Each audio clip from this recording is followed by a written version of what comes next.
Hi all, எல்லாருக்கும் வணக்கம். இப்போ நம்ம வீடு மாற போகிறோம்னா நம்மளுக்கு மெயினான விஷயம் இந்த துணியெல்லாம் எப்படா பேக் பண்ணுறது, அதை பேக் பண்ணி எடுத்துகிட்டு போய் அதை செட்டில் பண்ணுறதுக்கும் நம்மளுக்கு போதும்னு ஆகிடும். இப்போல்லாம் நிறைய பேர் பேக்கிங் மூவர்ஸ் கான்டாக்ட் பண்ணி அதில் ஷிஃப்ட் பண்ணி எடுத்துகிட்டு போயிடுறாங்க ஈஸியாக. ஆனால் நம்மளால் அந்த அளவுக்குலாம் காசு கொடுத்துலாம் நம்மளால் வீடு காலி பண்ண முடியாதுங்க.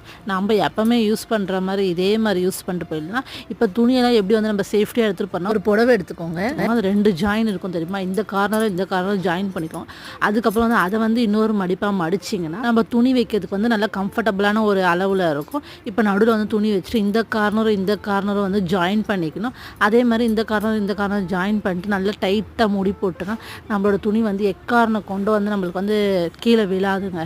ரொம்ப நல்லாவே சேஃப்டியாக கொண்டு வந்துடலாம். இந்த வீடியோ எதுக்காகனா, ஒரு சிஸ்டர் கமெண்ட் பண்ணாங்க, அக்கா இதுமாதிரி சேஃப்டியாக கொண்டு போகணும், அதை எப்படி பேக் பண்ணுறது தெரியலன்னு. அவங்களுக்காக தான் இந்த வீடியோ. ஓகே, சப்போர்ட் பண்ணி சப்ஸ்கிரைப். Bye, thank you.